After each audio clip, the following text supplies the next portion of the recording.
Hello all, എല്ലാവർക്കും ഐ+ന്റെ പുതിയൊരു ക്ലാസ്സിലേക്ക് സ്വാഗതം. അപ്പം നമ്മൾ ഇന്ന് ഈ കഴിഞ്ഞ സെറ്റ് എക്സാമിൻ്റെ ക്വസ്റ്റ്യൻസ് ആണ് ഡിസ്കസ് ചെയ്യാനായിട്ട് പോകുന്നത്. എക്സാം ഒരു ഭയങ്കര ടഫ് ആയിരുന്നോ എന്ന് ചോദിച്ചു കഴിഞ്ഞാൽ ആണല്ലേ. ഒരുപാട് സിമ്പിളായിട്ട് സ്ഥിരമായിട്ട് ഇപ്പോൾ ചോദിക്കുന്ന ഒരു പാറ്റേൺസിലല്ല ക്വസ്റ്റ്യൻസ് ചോദിച്ചുകൊണ്ടിരിക്കുന്നത്. നല്ല ഡെപ്തിൽ ഓരോ ടോപ്പിക്കിൽ നിന്നും ഡെപ്തിലാണ് ക്വസ്റ്റ്യൻസ് ചോദിച്ചുകൊണ്ടിരിക്കുന്നത്. അപ്പം നമ്മൾ പണ്ട് പഠിച്ച ഒരു രീതി വെച്ചിട്ട് നമുക്ക് ഒരിക്കലും എന്ത് ചെയ്യാൻ പറ്റില്ല, ഇപ്പോഴത്തെ ഒരു സെറ്റ് എക്സാം ക്വാളിഫൈ ചെയ്യാനായിട്ട് പറ്റില്ല. അപ്പോൾ എല്ലാ ടോപ്പിക്കും അത്ര കണ്ട് നമ്മൾ ഡെപ്തിൽ ഒരു PG അല്ലെങ്കിൽ ഒരു നെറ്റ് ലെവലിലേക്കൊക്കെ നമ്മുടെ സെറ്റിൻ്റെ നിലവാരം ഇപ്പം എന്ത് ചെയ്യുന്നുണ്ട്, ഉയരുന്നുണ്ട്. അപ്പം അതുകൊണ്ട് തന്നെ കൃത്യമായിട്ടുള്ള പ്രിപ്പറേഷൻസും കൃത്യമായിട്ടുള്ള സ്റ്റഡി സ്ട്രാറ്റജീസും ഉണ്ടെങ്കിൽ മാത്രമേ നിങ്ങൾക്ക് ഇനി സെറ്റ് ക്ലിയർ ചെയ്യാനായിട്ട് സാധിക്കുകയുള്ളൂ. അപ്പം നമുക്ക് ഇപ്രാവശ്യം നടന്ന സെറ്റ് എക്സാംസിൻ്റെ ക്വസ്റ്റ്യൻസുകളൊക്കെ ഒന്ന് നോക്കാം, ഒന്ന് അനലൈസ് ചെയ്യാം. ഏതൊക്കെ ഏരിയയിൽ നിന്നാണ് ക്വസ്റ്റ്യൻസ് വന്നിട്ടുള്ളതെന്ന് നോക്കാം. എങ്ങനെയൊക്കെയാണ് പുതിയ പാറ്റേണുകൾ, പുതിയ പാറ്റേൺ എന്ന് പറഞ്ഞാൽ ഈ ഒരു ടൈം അല്ല, ഇതിന് മുമ്പ് നടന്ന അല്ലേ 2025 നടന്നിട്ടുള്ള എക്സാമുകൾ നോക്കിയാൽ നിങ്ങൾക്കറിയാം പഴയ ഒരു പാറ്റേൺ അല്ല ഫോളോ ചെയ്തുകൊണ്ടിരിക്കുന്നത്. അപ്പം നമുക്ക് സ്റ്റാർട്ട് ചെയ്യാം. എല്ലാവരും റെഡി അല്ലേ? അപ്പം നമുക്ക് ആദ്യത്തെ ക്വസ്റ്റ്യനിൽ നിന്ന് തന്നെ തുടങ്ങാം. ഫസ്റ്റ് ക്വസ്റ്റ്യൻ നമുക്ക് നോക്കാം. ഒന്നാമത്തെ ക്വസ്റ്റ്യൻ എന്തായിരുന്നു? ഒരു അസേർഷൻ റീസൺ ടൈപ്പ് ക്വസ്റ്റ്യൻ ആയിരുന്നു അല്ലേ. സ്റ്റേറ്റ്മെന്റ് ടൈപ്പ് അല്ലെങ്കിൽ ഈ ഒരു type of assertion reason type ക്വസ്റ്റ്യൻസുകൾ ഒരുപാട് എന്ത് ചെയ്തിട്ടുണ്ട്, ഈ ഒരു എക്സാമിന് ചോദിച്ചിട്ടുണ്ട്. അപ്പോൾ ഒന്നാമത്തെ ക്വസ്റ്റ്യൻ ഒന്ന് നോക്കാം. എന്തായിരുന്നു? Sputter coating is applied to plant sample before അല്ലേ സെം ഇമേജിംഗ്. നമ്മുടെ മൈക്രോസ്കോപ്പി അല്ലേ, മൈക്രോസ്കോപ്പിയുമായിട്ട് ബന്ധപ്പെട്ടുള്ള ഒരു ക്വസ്റ്റ്യൻ ആണ്. സ്കാനിങ് ഇലക്ട്രോൺ മൈക്രോസ്കോപ്പിയിൽ നമ്മൾ എന്ത് ചെയ്യുന്നു, പ്ലാന്റ് സാമ്പിൾസ് ഇമേജിങ്ങിന് വെക്കുന്നതിന് മുമ്പായിട്ട് സ്പെട്ടർ കോട്ടിംഗ് ചെയ്യാറുണ്ട് എന്നുള്ളതാണ് സ്റ്റേറ്റ്മെന്റ്. അതിന് റീസൺ പറയുന്നത് for staining improvement, staining improve ചെയ്യാനും അതുപോലെ തന്നെ eliminate image distortion under the electron beam അല്ലെ, ഇമേജിന്റെ ആ ഒരു ഡിസ്റ്റോർഷൻ ഒഴിവാക്കാനും അതുപോലെ തന്നെ സ്റ്റെയിനിങ് നല്ല രീതിയിൽ ഇംപ്രൂവ് ആവാനും വേണ്ടിയിട്ടാണ് എന്നതാണ് ക്വസ്റ്റ്യൻ. നമുക്ക് ഓപ്ഷൻസ് ഉണ്ട്. എയും ആറും ട്രൂ ആണ്. എയുടെ കറക്റ്റ് എക്സ്പ്ലനേഷൻ ആണ് 6. എയും 6ഉം ട്രൂ ആണ്. എന്നാൽ എയുടെ എക്സ്പ്ലനേഷൻ അല്ല 6 എന്നുണ്ട്. പിന്നെ എന്താണ്, എ മാത്രമേ ട്രൂ ഉള്ളൂ, 6 ഫോൾസ് ആണ്. എ ഫോൾസ് ആണ്, 6ഉം ഫോൾസ് ആണ്. ഇങ്ങനെ നമുക്ക് ഓപ്ഷൻസുകളുണ്ട്. അപ്പം നമുക്ക് ആദ്യം എന്താണ് ഈ സ്പെട്ടർ കോട്ടിംഗ് അല്ലെങ്കിൽ എന്താണ് സ്കാനിങ് ഇലക്ട്രോൺ മൈക്രോസ്കോപ്പി എന്നൊക്കെ ഒന്ന് ജസ്റ്റ് മനസ്സിലാക്കണം അല്ലേ. അതിനുശേഷം നമുക്ക് ആൻസേഴ്സിലേക്ക് പോകാം. സോ നോക്കാം. ഈ ഒരു സ്പെട്ടർ കോട്ടിംഗ് ഈസ് അപ്ലൈഡ് ടു അല്ലെ, അത് കറക്റ്റ് ആയിട്ടുള്ള സ്റ്റേറ്റ്മെന്റ് ആണ്. നമ്മൾ സ്കാനിങ് ഇലക്ട്രോൺ മൈക്രോസ്കോപ്പിൽ വെക്കുന്നതിന് മുമ്പ് നമ്മൾ ആ സാമ്പിളിൽ എന്ത് ചെയ്യുന്നുണ്ട്, ഈ ഒരു കോട്ടിങ് ചെയ്യുന്നുണ്ട്. That's true. എന്തിനു വേണ്ടിയാണെന്ന് ചോദിച്ചു കഴിഞ്ഞാൽ നമുക്കറിയാം ബയോളജിക്കൽ സാമ്പിൾസ് ഉണ്ടല്ലേ. അപ്പം നമ്മൾ ഈ ഒരു ഇലക്ട്രോൺ മൈക്രോസ്കോപ്പ്, സ്കാനിങ് ഇലക്ട്രോൺ മൈക്രോസ്കോപ്പിൽ എന്താ യൂസ് ചെയ്യുന്നത്, ഈ ബീം ഓഫ് ഇലക്ട്രോൺസ് ആണല്ലേ. അവിടുത്തെ സോഴ്സ് എന്ന് പറയുന്നത് ബീം ഓഫ് ഇലക്ട്രോണുകളാണ്. അപ്പം ഈ ഇലക്ട്രോൺസുകളെ യൂസ് ചെയ്തുകൊണ്ടാണ് നമ്മളവിടെ ഇമേജ് ക്രിയേറ്റ് ചെയ്യുന്നത്. അപ്പം നമ്മൾ വെക്കുന്ന മോസ്റ്റ് ഓഫ് ദ സ്പീഷീസ് അല്ലെങ്കിൽ സ്പെസിമെൻ എന്ന് പറയുന്നതും എന്താണ്, ബയോളജിക്കൽ ആണ് അല്ലേ. പ്ലാന്റ്സ് പോലെയുള്ള ബയോളജിക്കൽ സ്പെസിമെൻസ് ആണ് നമ്മൾ ഈ മൈക്രോസ്കോപ്പിലൂടെ വിഷ്വലൈസ് ചെയ്യാനായിട്ട് വെക്കുന്നത്. അപ്പൊ ഈ ബയോളജിക്കൽ സ്പെസിമെൻസ് ഒന്നും എന്തല്ല, കണ്ടക്റ്റീവ് അല്ലല്ലേ, നോൺ കണ്ടക്റ്റീവ് ആണ്. എന്താ നോൺ കണ്ടക്റ്റീവ് എന്ന് പറഞ്ഞാൽ ഇലക്ട്രിസിറ്റിനെ ഒരിക്കലും അത് എന്ത് ചെയ്യുന്നില്ല, പാസ് ചെയ്യിക്കുന്നില്ല. സോ അവയെ നമ്മൾ ഡയറക്റ്റ് ആയിട്ട് ഈ ഒരു പ്ലാന്റ് സ്പെസിമെനെ അങ്ങടേക്ക് വെക്കുകയാണെങ്കിൽ എന്ത് സംഭവിക്കും, അതിൻ്റെ സർഫസിൽ ചാർജിനെ കടത്തി വിടാത്തതുകൊണ്ട് തന്നെ അതിൻ്റെ സർഫസിൽ ഇലക്ട്രോൺസുകൾ എന്ത് ചെയ്യും, നല്ല രീതിയിൽ ബിൽഡപ്പ് ചെയ്തിട്ട് നമുക്ക് കിട്ടുന്ന ഇമേജ് എന്ന് പറയുന്നത്, ഈ ഒരു സ്പെസിമെൻ്റെ ഇമേജ് എന്ന് പറയുന്നത് എന്തായിരിക്കും, ബ്ലർ ആയിരിക്കും അല്ലെ. നല്ല രീതിയിൽ ബ്ലർ ചെയ്തിട്ടുള്ള ഇമേജ് ആയിരിക്കും കിട്ടുന്നത്. സോ ആ ഒരു പ്രോബ്ലം സ്റ്റോപ്പ് ചെയ്യാൻ അല്ലെങ്കിൽ അത് ഫിക്സ് ചെയ്യാൻ വേണ്ടിയിട്ട് നമ്മൾ ഈ ഒരു പ്ലാന്റ് മെറ്റീരിയൽ എടുക്കുന്ന സമയത്ത് തന്നെ അതിനെ എന്ത് ചെയ്യുന്നു, ഏതെങ്കിലും മെറ്റൽ കൊണ്ട് കോട്ട് ചെയ്യുന്നു. ഗോൾഡ് പോലെയുള്ള ഏതെങ്കിലും ഒരു മെറ്റൽ കൊണ്ട് കോട്ട് ചെയ്യുന്നു. അതിനെയാണ് നമ്മൾ സ്പെറ്റർ കോട്ടിംഗ് എന്ന് വിളിക്കുന്നത്. അപ്പൊ ക്ലിയർ ആയോ? എന്താ സ്പെറ്റർ കോട്ടിംഗ് എന്ന് ചോദിച്ചു കഴിഞ്ഞാൽ സ്കാനിങ് ഇലക്ട്രോൺ മൈക്രോസ്കോപ്പിലെ ഇലുമിനേറ്റിംഗ് സോഴ്സ് ആയിട്ട് നമ്മൾ യൂസ് ചെയ്യുന്നത് ഇലക്ട്രോണുകളാണ് അല്ലെ. അപ്പൊ നമ്മൾ ഈ ഒരു സ്കാനിങ് ഇലക്ട്രോൺ മൈക്രോസ്കോപ്പിലേക്ക് കൊടുക്കുന്ന സ്പെസിമെൻ മോസ്റ്റ് ഓഫ് ദം എന്താണ്, ലിവിങ് ബയോളജിക്കൽ സ്പെസിമെൻസ് ആണ്. അവ നോൺ കണ്ടക്റ്റീവ് ആണ്. അതുകൊണ്ട് തന്നെ ഇലക്ട്രോൺസ് പാസ് ചെയ്യുന്ന സമയത്ത് അതിൽ എന്ത് ചെയ്യും, ഇലക്ട്രോൺസ് അടിഞ്ഞുകൂടുകയും അതുവഴി ഇമേജ് എന്തായിട്ട് മാറുകയും ചെയ്യും, ബ്ലർഡ് ആയിട്ട് മാറുകയും ചെയ്യും.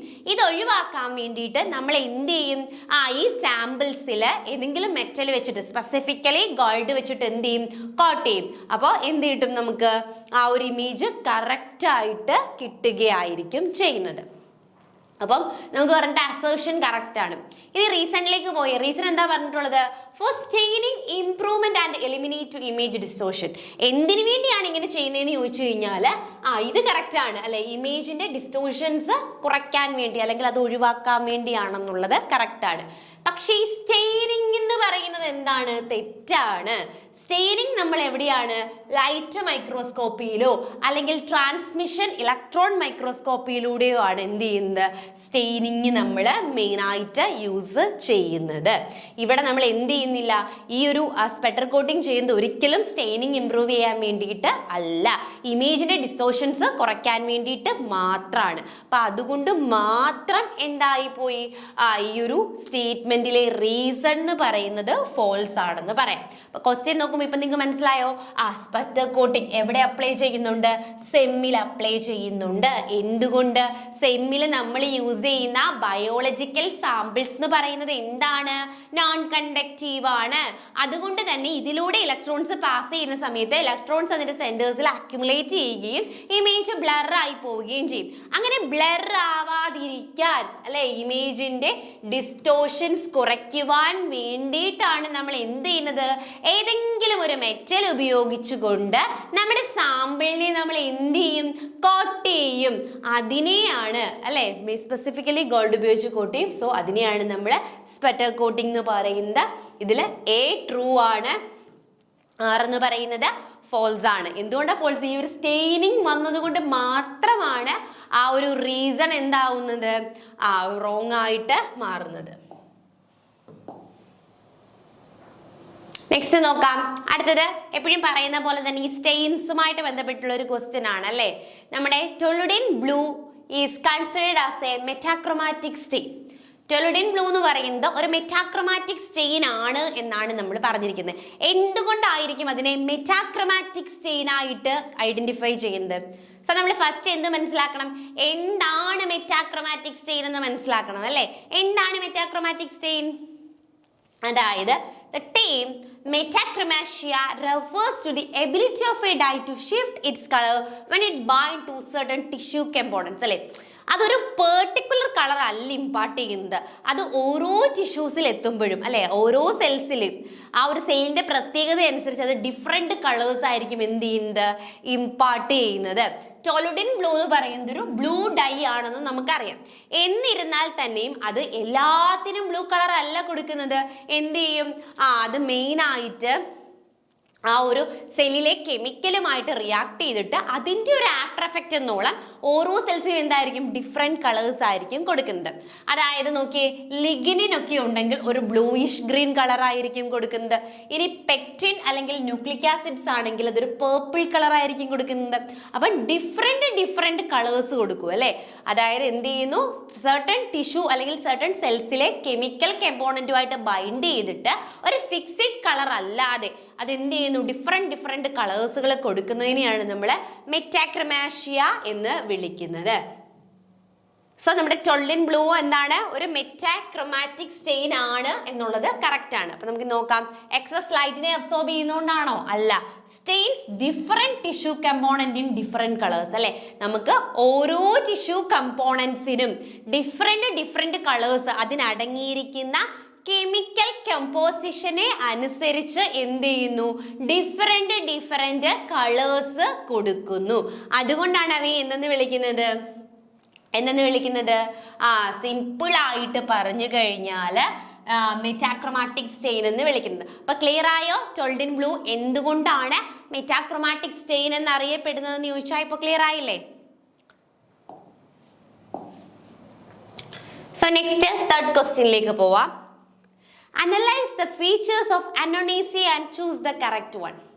അപ്പൊ ഇതും സ്ഥിരമായിട്ട് നമ്മൾ നമ്മൾ മാരത്തോൺ നടത്തിയ സമയത്തും അല്ലെങ്കിൽ ഡിസ്കസ് ചെയ്ത സമയത്തും ഒക്കെ പറഞ്ഞാണ് അനോണീസിയേ എന്ന് പറയുന്ന ഫാമിലി എന്താണ് നമുക്ക് ഭയങ്കര ഫേവറേറ്റ് ആണ് അല്ലേ സെറ്റ് എക്സാമിന്. അപ്പൊ അതിൽ നിന്നും അല്ലെങ്കിൽ ഏതെങ്കിലും ഒരു ഫാമിലിയുടെ കുറച്ചധികം ക്യാരക്ടേഴ്സ് തന്നിട്ട് കറക്റ്റ് ഏതാണ് അല്ലെങ്കിൽ അതിലെ ഫാമിലിയുമായി ബന്ധമില്ലാത്തത് ഏതാണെന്ന് ചോദിക്കുന്നു. അപ്പൊ ഇവിടെ നമുക്ക് കറക്റ്റ് വണ്ണാണ് ചൂസ് ചെയ്യേണ്ടത്.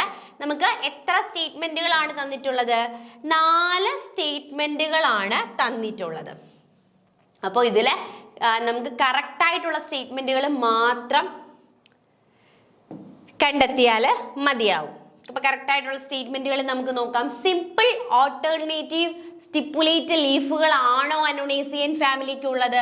അല്ല. സോ ഫസ്റ്റ് സ്റ്റേറ്റ്മെന്റ് എന്താണ്? തെറ്റായിട്ടുള്ളതാണ്. ബാക്കി ലാർജ്, ഷോയി, ആക്ടിനോമോർഫിക് ആണ്, ബൈസെക്ഷൽ ആണ്, ഹൈപ്പോഗൈനസ് ആണ്. കാർപ്പൽ എന്ന് പറയുന്നത് വൺ ചേമ്പേർഡ് ആണ്. അതുപോലെ തന്നെ എന്താണ്? വേരിയസ് ജനറാസ് അല്ലെ, ഈ പറഞ്ഞിട്ടുള്ള ജനറകളെല്ലാം എന്താണ്? അനോണേസിയെ ഫാമിലിയുമായിട്ട് ബന്ധപ്പെട്ടിട്ടുള്ളതാണ്. സോ കറക്റ്റ് സ്റ്റേറ്റ്മെന്റുകൾ എന്ന് പറയുന്നത് 2ഉം 3ഉം 4ഉം ആണ്. അപ്പൊ അതിനെക്കുറിച്ച് ഞാൻ കുറേ അങ്ങ് പറയുന്നില്ല. നിങ്ങൾ ഏതൊരു ഫാമിലി പഠിച്ചാലും ഈ രീതിയിൽ പഠിക്കാൻ ശ്രമിക്കുക.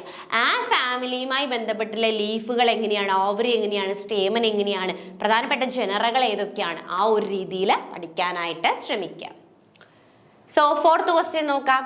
The RNA component of telomeres is non-coding RNA. Which of the following statement about is correct? അല്ലേ? അപ്പം എന്ന് വെച്ച് കഴിഞ്ഞാൽ എന്താണ്? RNA കമ്പോണന്റ്, ടിലോമേഴ്സിലെ RNA കമ്പോണന്റ് എന്ന് പറയുന്നത് ഒരു നോൺ കോഡിങ് RNA ആണ്. അപ്പൊ അതുമായിട്ട് ബന്ധപ്പെട്ടിട്ട് കുറച്ച് സ്റ്റേറ്റ്മെന്റുകൾ, ഒരു 3 സ്റ്റേറ്റ്മെന്റുകൾ തന്നിട്ടുണ്ട്. ഇവയിൽ കറക്റ്റ് ആയിട്ടുള്ള സ്റ്റേറ്റ്മെന്റ് ആണ് കണ്ടെത്തേണ്ടത്. It act as the template for the synthesis of telomeric DNA by reverse transcriptase protein. അപ്പൊ എന്ത് പറഞ്ഞു? ടിലോമേഴ്സ്. അപ്പൊ ടിലോമേഴ്സ് എന്താണെന്ന് ആദ്യം മനസ്സിലാക്കണ്ടേ. ടിലോമേഴ്സ് എന്ന് പറഞ്ഞു കഴിഞ്ഞാൽ എന്താണ്? Protect the end of chromosomes അല്ലെ, ക്രോമോസോമുകളുടെ എൻഡ് പോർഷൻ ആണ് ടിലോമേഴ്സ് എന്ന് പറയുന്നത്, അല്ലെങ്കിൽ ആ ഒരു എൻഡിലാണ് കാണുന്നത്. ഇത് ഈ ക്രോമോസോംസിന്റെ എൻഡ് പോർഷൻസിനെ പ്രൊട്ടക്ട് ചെയ്യുകയാണ് മെയിൻ ആയിട്ട് ചെയ്യുന്നത്. അപ്പോൾ ഇവയുടെ മായി ബന്ധപ്പെട്ടിട്ടാണ് 3 സ്റ്റേറ്റ്മെന്റ് കൊടുത്തിരിക്കുന്നത്. ഒന്നാമത്തെ സ്റ്റേറ്റ്മെന്റ് ഒന്ന് നോക്കിയേ നിങ്ങൾ. ഒന്നാമത്തെ സ്റ്റേറ്റ്മെന്റ് എന്ന് പറയുന്നത് എന്താണ്? ഇറ്റ് ആക്ട് ആസ് ടെംപ്ലേറ്റ് അല്ലെ. എന്തിന് ടെംപ്ലേറ്റ് ആയിട്ട് ആക്ട് ചെയ്യുന്നു? ഇതൊരു നോൺ കോഡിങ് RNA ആണെന്ന് പറഞ്ഞു. സോ ഈ നോൺ കോഡിങ് RNA DNA സിന്തസിസിന് വേണ്ടിയിട്ട് എന്ത് ചെയ്യുന്നു? സഹായിക്കുന്നുണ്ട്. കറക്റ്റ് ആണ്. ഇറ്റ് ഫങ്ഷൻ ആസ് എ എന്താണ്? Scaffold for assembling the entire telomerase ribonucleoprotein complex assemble ചെയ്യാനായിട്ട് സഹായിക്കുന്നത്. അപ്പൊ നോക്കിയേ, ഇതിന്റെ മെയിൻ 2 ഫങ്ഷൻസ് ആണ് പറഞ്ഞിട്ടുള്ളത്. ടിലോമേഴ്സ് എന്ന് പറഞ്ഞു കഴിഞ്ഞാൽ എന്താ നിങ്ങൾക്ക് മനസ്സിലായോ? ക്രോമോസോംസുകളുടെ എൻഡ് പോർഷൻസ് ആണ്. ക്രോമോസോമുകളുടെ എൻഡ് പോർഷൻസ് പ്രൊട്ടക്ട് ചെയ്യാനായിട്ട് യൂസ് ചെയ്യുന്നതാണ് ടിലോമേഴ്സ്. ഇതിലെ RNA കമ്പോണന്റ് ഒരു നോൺ കോഡിങ് RNA ആണ്. അതിന് മെയിൻ ആയിട്ടുള്ള ഫങ്ഷൻസ് എന്തൊക്കെയാണെന്ന് നോക്കിക്കഴിഞ്ഞാൽ നമുക്ക് കാണാൻ പറ്റും. ഒന്നാമത്തെ ഫംഗ്ഷൻ എന്ന് പറഞ്ഞു കഴിഞ്ഞാൽ എന്താണ്? ടെംപ്ലേറ്റ് ആയിട്ട് ആക്ട് ചെയ്യുന്നു അല്ലേ. അതായത് DNA സിന്തസിസിന് വേണ്ടിയിട്ട് ആക്ട് ചെയ്യുന്നുണ്ട്. അത് മാത്രമല്ല ഒരു സ്ട്രക്ചറൽ ഫ്രെയിം ആയിട്ട് ആക്ട് ചെയ്യുന്നു അല്ലേ. The entire enzyme complex assemble and stay together അല്ലെ. ഇത് രണ്ടും എന്ത് ചെയ്യുന്നു? ഒരു എൻറ്റയർ ആ ഒരു സ്ട്രക്ചർ മെയിൻറ്റെയിൻ ചെയ്യുവാനായിട്ടും സഹായിക്കുന്നുണ്ട്. ഇനി മൂന്നാമത്തെ ഒരു സ്റ്റേറ്റ്മെന്റ് കൂടി പറഞ്ഞേക്കുന്നത് എന്ന് പറഞ്ഞു കഴിഞ്ഞാൽ എന്താണ്? Initially helicase role for unwinding followed by ligasing അല്ലെ. ഇതിന് ഹെലിക്കേസ് റോളും അതുപോലെ തന്നെ ലിഗേസ് റോളും ഉണ്ടെന്ന്. ഹെലിക്കേസ് എന്ന് പറയുമ്പോൾ ഡബിൾ സ്ട്രാൻഡിനെ അൺവൈൻഡ് ചെയ്യാനും ഇനി അൺവൈൻഡ് ചെയ്ത ഭാഗങ്ങൾ കൂട്ടിച്ചേർക്കാനായിട്ട് ലിഗേസ് റോളും ഉണ്ടെന്ന് പറഞ്ഞിരിക്കുന്നു. അത് കംപ്ലീറ്റ്ലി റോങ് ആണ്. നമുക്ക് 2 സ്റ്റേറ്റ്മെന്റുകൾ മാത്രമാണ് എന്തുള്ളത്? കറക്റ്റ് ആയിട്ട് പറഞ്ഞിട്ടുള്ളത്. സോ ശ്രദ്ധിക്കാം. ടിലോമേഴ്സ് എന്ന് പറയുന്നത് ഒരു നോൺ കോഡിങ്, നമ്മുടെ ക്രോമോസോംസിലെ എൻഡാണ് ടിലോമേഴ്സ്. അതൊരു നോൺ കോഡിങ് RNA ആണെങ്കിൽ അതിന് 2 ഫംഗ്ഷൻസ് ഈ പറഞ്ഞിരിക്കുന്ന സ്റ്റേറ്റ്മെന്റിൽ ഒന്നാമത്തെ ഫംഗ്ഷൻ കറക്റ്റ് ആണ്. അത് ടെംപ്ലേറ്റ് ആയിട്ട് ആക്ട് ചെയ്യുന്നു. എന്തിന് ടെംപ്ലേറ്റ് ആയിട്ട്? DNA സിന്തസൈസ് ചെയ്യാനുള്ള ടെംപ്ലേറ്റ് ആയിട്ട് ആക്ട് ചെയ്യുന്നു. അതുപോലെ തന്നെ എൻറ്റയർ ആ ഒരു സ്ട്രക്ചർ മെയിൻറ്റെയിൻ ചെയ്യുവാനായിട്ടും സഹായിക്കുന്നുണ്ട്. അതിന് ഹെലിക്കേസ് ആക്ടിവിറ്റിയോ ലിഗേസിങ് ആക്ടിവിറ്റിയോ ഇല്ല. സോ ഏതായിരിക്കും കറക്റ്റ്? 1 and 2 ഓൺലി എന്നുള്ളതായിരിക്കും കറക്റ്റ് ആയിട്ടുള്ള ആൻസർ.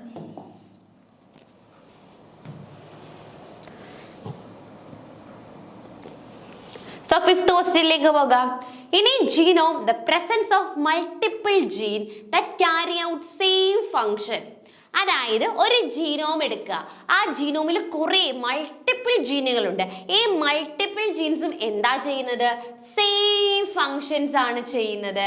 അവയെല്ലാം എങ്ങനെ ഇറേസ് ചെയ്തിരിക്കുന്നത്? ജീൻ ഡ്യൂപ്ലിക്കേഷൻ വഴിയാണ് ഇറേസ് ചെയ്തിരിക്കുന്നത് അല്ലെ. ആ ഒരു ഇവന്റിനെ എന്ത് വിളിക്കാം? അതായത് ഒരു ജീനോം എടുക്കുന്നു, ആ ഒരു ജീനോമിൽ കുറേ പ്രസൻസ് ഓഫ് മൾട്ടിപ്പിൾ ജീൻസുകൾ അല്ലെ, കുറേ അധികം ജീനുകളെ കാണുന്നു. ആൻഡ് ദാറ്റ് ജീൻസ് എല്ലാം എന്ത് ചെയ്യുന്നു? സെയിം ഫങ്ഷൻസ് ആണ് ചെയ്യുന്നത്. അവ എങ്ങനെ എറൈസ് ചെയ്യുന്നത്? ജീൻ ഡ്യൂപ്ലിക്കേഷൻ വഴിയാണ് എറൈസ് ചെയ്തിട്ടുള്ളത്.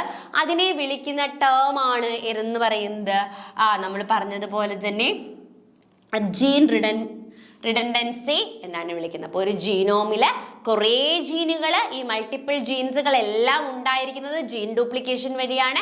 ഇവയെല്ലാം ഒരേ ഫങ്ഷൻ ചെയ്യുന്നു എങ്കിൽ അവയെ നമുക്ക് ജീൻ റിഡൻഡൻസി എന്നാണ് കോമൺ ആയിട്ട് പറയുന്നത്. സോ 5ാമത്തെ ക്വസ്റ്റ്യന്റെ കറക്റ്റ് ആൻസർ ഏതാണ്?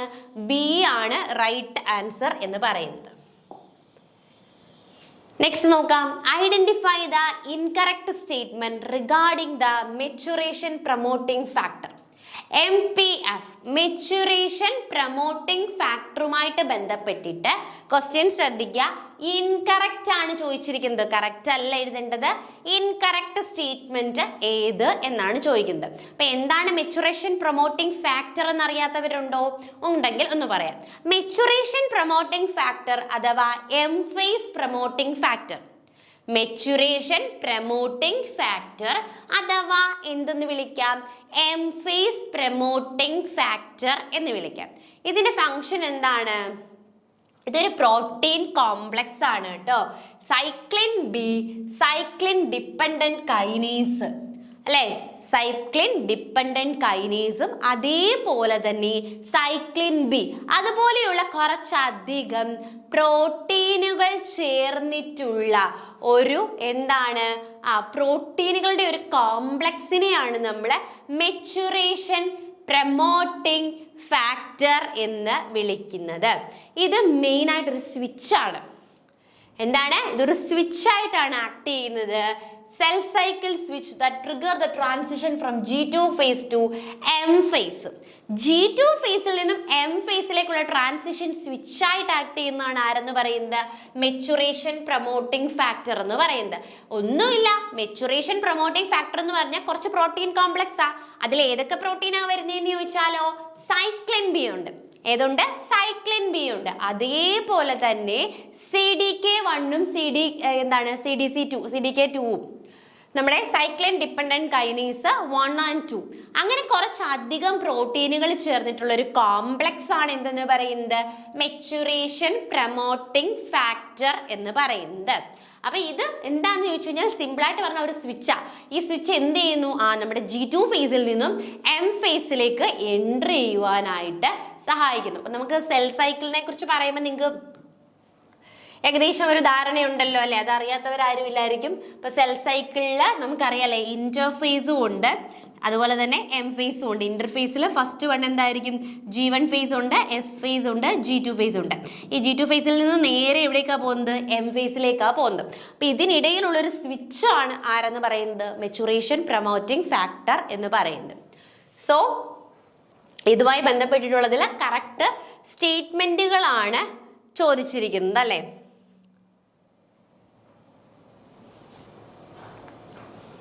സോ നമുക്ക് ഇതിനകത്ത് പറയാനായിട്ടുള്ളത് കുറേ അധികം സ്റ്റേറ്റ്മെന്റുകൾ നമുക്ക് കൊടുത്തിട്ടുണ്ട്. അപ്പൊ ഇത് ഫസ്റ്റ് സ്റ്റേറ്റ്മെന്റ് നോക്കിയേ, ഇൻകറക്റ്റ് ആണ് പറയേണ്ടത്. ഫസ്റ്റ് സ്റ്റേറ്റ്മെന്റ് നോക്കിയേ, it is composed of cyclin dependent kinase unit അല്ലേ. നമ്മൾ പറഞ്ഞു ഇതെന്താണ്? പ്രോട്ടീൻ സബ് യൂണിറ്റുകൾ കൊണ്ടാണ് നിർമ്മിച്ചിരിക്കുന്നത്. സൈക്ലിൻ ഡിപ്പെൻഡന്റ് ആയിട്ടുള്ള CDK കൊണ്ടാണ് നിർമ്മിച്ചിട്ടുള്ളതെന്ന് പറഞ്ഞു. സോ അത് കറക്റ്റ് അല്ലേ? നമുക്ക് വേണ്ട. ഡ്യൂറിങ് അല്ലേ G1 and S phase, the CDK subunit of MPF is active due to the enzyme V1 അല്ലെ. എൻസൈം കാരണമാണ് ഇത് ആക്റ്റീവ് ആണെന്ന് പറയുന്നത്. അവിടെ നിൽക്കട്ടെ. MPF phosphorylate inhibitory site on myosin early in this prevent cytokinesis prevent ചെയ്യുന്നു. Correct ആണ്. MPFase is disassembled when anaphase promoting complex APC cyclin B marking it for degradation in a negative feedback loop. അപ്പോൾ ഈ പറഞ്ഞിട്ടുള്ള എയും സിയും ഡിയും എന്താണ്? Correct ആയിട്ടുള്ള സ്റ്റേറ്റ്മെന്റ് ആണ്. നമുക്ക് ഇതുമായിട്ട് ബന്ധമില്ലാത്ത ഇൻകറക്റ്റ് സ്റ്റേറ്റ്മെന്റ് ആണ് വേണ്ടത്. അതായത് V1 എന്ന് പറഞ്ഞു കഴിഞ്ഞാൽ എന്താണ്? നമ്മുടെ V1 എന്ന് പറയുന്നത് ഒരു ബ്രേക്ക് സിസ്റ്റം ആണ് അല്ലേ? ഇത് ശരിക്കും ആക്ടിവേറ്റ് ചെയ്യുകയല്ല ചെയ്യുന്നത്. MPFനെ എപ്പോഴും എന്ത് ചെയ്യും? ഇനാക്ടിവേറ്റ് ചെയ്യും. ഇപ്പം നമ്മളിങ്ങനെ ഓടിക്കൊണ്ടിരിക്കുന്നതിന് ബ്രേക്ക് കിട്ടുമ്പോൾ എന്താണ്? സ്റ്റോപ്പ് ചെയ്യല്ലേ ചെയ്യുന്നത്. അതുപോലെ തന്നെയാണ് it keeps CDK1 in check by adding phosphate group, it thereby inhibiting it. It does not activate MPFs as the statement suggests. ഇവിടെ സ്റ്റേറ്റ്മെന്റ് നോക്കിയേ, CDK1 subunit of MPF is active due to the enzyme എന്നല്ലേ? ഈ ഒരു enzyme കാരണം CDK subunit active ആകുമെന്നാണ് നമ്മുടെ statement പറഞ്ഞത്. ശരിക്കും എന്താണ്? ഈ ഒരു എൻസൈം എന്താണ്? സ്റ്റോപ്പ് ആണ്, ബ്രേക്ക് ആണ്. സോ അത് ഇനാക്ടിവേറ്റ് ആവുകയാണ് ചെയ്യുന്നത്. അപ്പൊ ഇതിൽ ഇൻകറക്റ്റ് സ്റ്റേറ്റ്മെന്റ് ബി ആണ് എന്തെന്ന് പറയുന്നത്? ഇൻകറക്റ്റ് ആയിട്ടുള്ള സ്റ്റേറ്റ്മെന്റ് എന്ന് പറയുന്നത്. സോ 7th one നോക്കാം. Identify the correct statement regarding the protein geminin. Geminin എന്ന് പറയുന്ന പ്രോട്ടീനുമായി ബന്ധപ്പെട്ടിട്ട് കറക്റ്റ് ആയിട്ടുള്ള സ്റ്റേറ്റ്മെന്റ് ആണ് കണ്ടെത്തേണ്ടത് അല്ലേ? ജെമിനുമായി ബന്ധപ്പെട്ടിട്ടുള്ള കറക്റ്റ് ആയിട്ടുള്ള സ്റ്റേറ്റ്മെന്റുകളാണ് ചോദിച്ചിരിക്കുന്നത്. കുറച്ചധികം സ്റ്റേറ്റ്മെന്റുകൾ നമുക്ക് ഇവിടെ കൊടുത്തിട്ടുണ്ട് അല്ലേ? അപ്പൊ ആദ്യം നമുക്ക് ജെമിനിൻ എന്താണെന്നൊന്ന് നോക്കാം. ജെമിനിൻ എന്ന് പറയുന്നത് stop signal for DNA replication. DNA റെപ്ലിക്കേഷന്റെ സ്റ്റോപ്പ് സിഗ്നലിനെയാണ് എന്തെന്ന് വിളിക്കുന്നത്? ജെമിനിൻ എന്ന് വിളിക്കുന്നത്. അതായത് ജെമിനിൻ എന്ത് ചെയ്യുന്നു? Prevent rereplication of DNA. ഒരു തവണ റെപ്ലിക്കേറ്റ് ചെയ്ത DNA വീണ്ടും ആ ഒരു DNAയുടെ റീറെപ്ലിക്കേഷനെ പ്രിവെന്റ് ചെയ്യുന്നു. അല്ലെങ്കിൽ റെപ്ലിക്കേഷന്റെ ഒരു സ്റ്റോപ്പ് സിഗ്നൽ ആണെന്ന് പറയുന്നത് ജെമിനിൻ എന്ന് പറയുന്നത്. ഇത് എന്ത് എൻഷുർ ചെയ്യുന്നു? ഒരു വൺസ് പെർ സൈക്കിൾ അല്ലേ? അതായത് ഒരു സെൽ സൈക്കിളിന്റെ സമയത്ത് എന്ത് ചെയ്യുന്നു? Cell genome is copied exactly once per cycle. ഒരു സൈക്കിളിന്റെ സമയത്ത് ഒരു തവണ മാത്രമേ കോപ്പി ചെയ്യുന്നുള്ളെന്ന് ഉറപ്പുവരുന്നു. ഇത് എങ്ങനെയാ വർക്ക് ചെയ്യുന്നതെന്ന് ചോദിച്ചു കഴിഞ്ഞാൽ ഇത് ആരെ ഇൻഹിബിറ്റ് ചെയ്യും? CDT1 ഉണ്ടല്ലോ, ആ ഒരു പ്രോട്ടീനെ ഇൻഹിബിറ്റ് ചെയ്തിട്ടാണ് ഇത് വർക്ക് ചെയ്യുന്നത്. അപ്പൊ ജെമിനിൻ എന്ന് പറഞ്ഞു കഴിഞ്ഞാൽ എന്താണെന്ന് മനസ്സിലായോ? ജെമിനിൻ എന്ന് പറഞ്ഞു കഴിഞ്ഞാൽ സിംപ്ലി ഇത്രയേ ഉള്ളൂ. ഇതെന്താണ്? നമ്മുടെ DNA റെപ്ലിക്കേഷനെ പ്രിവെന്റ് ചെയ്യുന്ന ഒരു സ്റ്റോപ്പ് ബട്ടൺ ആണെന്ന് വെച്ചോ. സോ ഒരു തവണ റെപ്ലിക്കേറ്റ് ചെയ്തതിനെ വീണ്ടും റീറെപ്ലിക്കേറ്റ് ചെയ്യാനായിട്ട് അലൗ ചെയ്യുന്നില്ല. അതാണ് എന്തെന്ന് പറയുന്നത്? നമ്മുടെ CDT1 ജെമിനിൻ എന്ന് പറയുന്നത്. അപ്പൊ ഇതുമായിട്ട് ബന്ധപ്പെട്ടിട്ട് കുറച്ച് സ്റ്റേറ്റ്മെന്റുകളാണ് ചോദിച്ചിട്ടുള്ളത് അല്ലേ? കുറച്ചധികം സ്റ്റേറ്റ്മെന്റുകൾ നമുക്ക് ചോദിച്ചിട്ടുണ്ട്. അതില് ഒന്നാമത്തെ സ്റ്റേറ്റ്മെന്റ് നോക്കിയേ. ഒന്നാമത്തെ സ്റ്റേറ്റ്മെന്റ് എന്ന് പറയുന്നത് ഒന്നാമത്തെ സ്റ്റേറ്റ്മെന്റ് നമുക്ക് നോക്കാം. ഓക്കെ, ഒന്നാമത്തെ സ്റ്റേറ്റ്മെന്റ് എന്ന് പറയുന്നത് അതിന്റെ സ്ട്രക്ചറുമായിട്ട് ബന്ധപ്പെട്ടിട്ടാണ് പറയുന്നത് അല്ലേ? Geminin is a nuclear protein containing a typical leucine zipper coiled coil domain. It has no enzymatic activity or DNA binding മോട്ടീവ്സുകൾ ഒന്നും തന്നെ കാണുക ഇല്ല എന്നാണ് പറഞ്ഞിട്ടുള്ളത്. അപ്പൊ ഇതുമായിട്ട് ബന്ധപ്പെട്ട് നമുക്ക് പറഞ്ഞിട്ടുള്ള സ്റ്റേറ്റ്മെന്റുകൾ ഒന്ന് നോക്കാം. ഒന്നാമത് പറഞ്ഞിട്ടുള്ള സ്റ്റേറ്റ്മെന്റ് എന്താണ്? ഇപ്പൊ ജെമിനിനെ കുറിച്ച് ഒരു ഐഡിയ കിട്ടിയല്ലോ. റീറെപ്ലിക്കേഷൻ സ്റ്റോപ്പ് ചെയ്യുന്ന stop button. It is a nuclear protein. ഇതെന്ന് പറയുന്നത് എന്താണ്?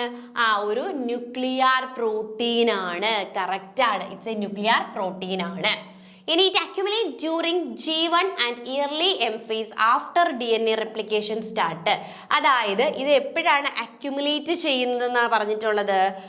ഇറ്റ് അക്യുമുലേറ്റ് ചെയ്യുന്നത് ഏത് സമയത്ത് ആണെന്നാണ് പറഞ്ഞിട്ടുള്ളത്? നമ്മുടെ സ്റ്റേറ്റ്മെന്റിൽ പറഞ്ഞിട്ടുള്ളത് G1 അല്ലേ? നമ്മുടെ G1 ഫേസിലാണ് ഇത് അക്യുമുലേറ്റ് ചെയ്യുന്നത്. പക്ഷേ ശരിക്കും ഈ ജെമിനിൻ എപ്പോൾ ആബ്സെന്റ് ആയിരിക്കും? G1 ആബ്സെൻസ് ആയിരിക്കും. ഇത് അക്യുമുലേറ്റ് ചെയ്യുന്നത് എപ്പോഴാണ്? സിന്തറ്റിക് G2 M ഫേസിലായിരിക്കും അക്യുമുലേറ്റ് ചെയ്യുന്നത്. അപ്പൊ അതുകൊണ്ട് തന്നെ നമുക്ക് ഈ ഒരു സ്റ്റേറ്റ്മെന്റിനെ എന്തായിട്ട് എടുക്കാം? റോങ് ആയിട്ട് എടുക്കാം. സോ നോക്കിയേ, നമ്മുടെ ജെമിനിൻ എന്ന് പറഞ്ഞു കഴിഞ്ഞാൽ DNA റെപ്ലിക്കേറ്റ് ചെയ്യും. അപ്പോൾ ഈ റെപ്ലിക്കേറ്റ് ചെയ്യുന്ന സമയത്ത് ഒരു DNA എടുക്കുന്നു, ഈ DNA റെപ്ലിക്കേറ്റ് ചെയ്യുന്ന സമയത്ത് ആ DNA വീണ്ടും റീറിപ്ലിക്കേറ്റ് ചെയ്യുന്നത് പ്രിവെന്റ് ചെയ്യുന്നതാണ് ജെമിനിൻ എന്ന് പറയുന്നത്. അപ്പം അതായത് ഒരു സെൽ സൈക്കിൾ നടക്കുന്ന സമയത്ത് ഒരു തവണയെ ആ ഒരു ജനറ്റിക് മെറ്റീരിയൽ കോപ്പി ചെയ്യുന്നുള്ളൂ എന്ന് എൻഷുർ ചെയ്യുന്ന ആളും കൂടിയാണ് ആരെന്ന് പറയുന്നത്, നമ്മുടെ ജെമിനിൻ എന്ന് പറയുന്നത്. അപ്പോൾ ഈ ജെമിനിനെ പറ്റിയിട്ടുള്ളൊരു 4 സ്റ്റേറ്റ്മെന്റുകളാണ് കൊടുത്തിട്ടുള്ളത്. അതിൽ നമ്മളോട് ചോദിച്ചിട്ടുള്ളത് ഏതാണ്? കറക്റ്റ് സ്റ്റേറ്റ്മെന്റുകളാണ് കണ്ടെത്തുകയും വേണ്ടത്. അപ്പോൾ ഫസ്റ്റ് സ്റ്റേറ്റ്മെന്റ് എന്ന് പറഞ്ഞാൽ എന്താണ്? അതിന്റെ സ്ട്രക്ചറുമായിട്ട് ബന്ധപ്പെട്ടിട്ടാണ്. ജെമിനിൻ എന്ന് പറഞ്ഞു കഴിഞ്ഞാൽ ഒരു ന്യൂക്ലിയർ പ്രോട്ടീൻ ആണ്. കറക്റ്റ് ആണല്ലേ? എന്തിനുള്ള ന്യൂക്ലിയർ പ്രോട്ടീന്? DNA റീറെപ്ലിക്കേറ്റ് ചെയ്യുന്നത് പ്രിവെന്റ് ചെയ്യുന്നതിനുള്ള ന്യൂക്ലിയർ പ്രോട്ടീൻ ആണ്. അതിൽ എന്തൊക്കെ കാണും? പ്രത്യേകിച്ച് നോൺ എൻസൈം ആക്ടിവിറ്റിയോ അല്ലെങ്കിൽ DNA ബൈൻഡിങ് മോട്ടീവ്സുകളോ ഒന്നും ഇല്ലാത്ത ഒരു ടൈപ്പ് ഓഫ് പ്രോട്ടീൻ ആണ് എന്തെന്ന് പറയുന്നത്, ജെമിനിൻ എന്ന് പറയുന്നത്. രണ്ടാമത് പറഞ്ഞ സ്റ്റേറ്റ്മെന്റ് എന്താണ്? ഇറ്റ് അക്യുമുലേറ്റ് ഡ്യൂറിങ് G1 അല്ലെ, G1 ഫേസിലും അല്ലെങ്കിൽ M ഫേസിലുമായിരിക്കും ഈ ജെമിനിൻ അക്യുമുലേറ്റ് ചെയ്യുന്നതെന്നാണ് പറഞ്ഞിരിക്കുന്നത്. പക്ഷെ ആക്ച്വലി എന്തല്ല, G1 ഫേസിൽ നമുക്ക് ആരെ കാണാനേ സാധിക്കില്ല? ജെമിനിനെ കാണാനേ സാധിക്കില്ല.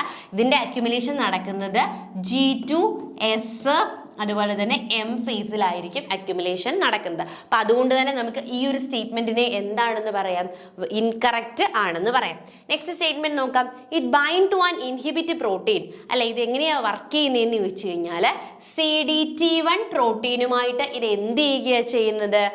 ബൈൻഡ് ചെയ്യുകയാണ് ചെയ്യുന്നത്. Which is essential for resulting the MCM helicase to origin of DNA replication അല്ലെ. DNA റെപ്ലിക്കേഷനെ പ്രിവെന്റ് ചെയ്യുക ചെയ്യുന്നത്. സോ DNA റെപ്ലിക്കേഷനെ എന്ത് ചെയ്യുന്നു? അല്ലെങ്കിൽ പ്രൊമോട്ട് ചെയ്യുന്ന ആൾക്കാരെ ചെന്നിട്ട് എന്ത് ചെയ്യും? ഇത് ഇൻഹിബിറ്റ് ചെയ്യുകയാണ് ചെയ്യുന്നത്. അപ്പോൾ DNA വീണ്ടും ആ ഒരു റീറിപ്ലിക്കേഷൻസ് നടക്കുകയില്ല. സോ ഇത് കറക്റ്റ്, ഇത് കറക്റ്റ്. ഈ ലാസ്റ്റ് സ്റ്റേറ്റ്മെന്റ് നോക്കാം. It is degraded by the APC CDH1 complex. At the end of motifs at this degradation is crucial that remove the inhibitors of DNA. അപ്പോൾ ഈ സ്റ്റേറ്റ്മെന്റ് എന്താണ്? കറക്റ്റ് ആണ്. അപ്പോൾ ഇതിനകത്ത് നമുക്ക് കറക്റ്റ് സ്റ്റേറ്റ്മെന്റുകൾ കണ്ടെത്താനാണ് ചോദിച്ചിരിക്കുന്നത്. 1ഉം 3ഉം 4ഉം കറക്റ്റ് ആണ്. 2 എന്തുകൊണ്ടാണ് wrong എന്ന് പറഞ്ഞല്ലോ? ഒരൊറ്റ സ്റ്റേറ്റ്മെന്റ് ഉണ്ടല്ലോ ഇവിടെ, G1 കിടപ്പുണ്ട്. G1 എന്നുള്ളത് wrong ആണ്. G1ൽ നമുക്ക് ആരെ കാണാനേ പറ്റില്ല? ജെമിനിനെ കാണാനേ സാധിക്കുകയില്ല. സോ ജെമിനിൻ എന്താണെന്ന് മനസ്സിലായല്ലോ. ബേസിക് ആയിട്ട് പറഞ്ഞു കഴിഞ്ഞാൽ ന്യൂക്ലിയർ പ്രോട്ടീൻ ആണ്. അതിൽ എന്തില്ല? എൻസൈംസ് ആക്ടിവിറ്റീസ് ഇല്ല, DNA മോട്ടീവ്സുകളില്ല, ഒന്നുമില്ല. ഒരു DNA അല്ലെങ്കിൽ റെപ്ലിക്കേറ്റ് ചെയ്ത DNA വീണ്ടും റീറെപ്ലിക്കേറ്റ് ചെയ്യുന്നത് പ്രിവെന്റ് ചെയ്യാൻ വേണ്ടിയിട്ടുള്ള ന്യൂക്ലിയർ പ്രോട്ടീനുകളെയാണ് നമ്മൾ ജെമിനിൻ എന്ന് വിളിക്കുന്നത്. അപ്പം അതുമായിട്ട് ബന്ധപ്പെട്ടിട്ടുള്ള 4 സ്റ്റേറ്റ്മെന്റുകളായിരുന്നു പറഞ്ഞത്. അപ്പം നമുക്ക് ആൻസേഴ്സിലേക്ക് നോക്കാം. ആൻസർ ഇവിടെ ഉണ്ടല്ലേ? നമ്മൾ നോക്കിയപ്പോൾ ഏതായിരുന്നു? 2 മാത്രമാണ് wrong ആയിട്ട് വന്നത്. സോ 1, 3, 4 ഓൺലി ആണ് എന്തെന്ന് പറയുന്നത്? കറക്റ്റ് ആയിട്ടുള്ള ആൻസർ എന്ന് പറയുന്നത്. അപ്പം നമ്മൾ ഇന്ന് ഡിസ്കസ് ചെയ്ത ക്വസ്റ്റ്യൻസ് എല്ലാവർക്കും മനസ്സിലായി എന്ന് വിശ്വസിക്കുന്നു. Thank you.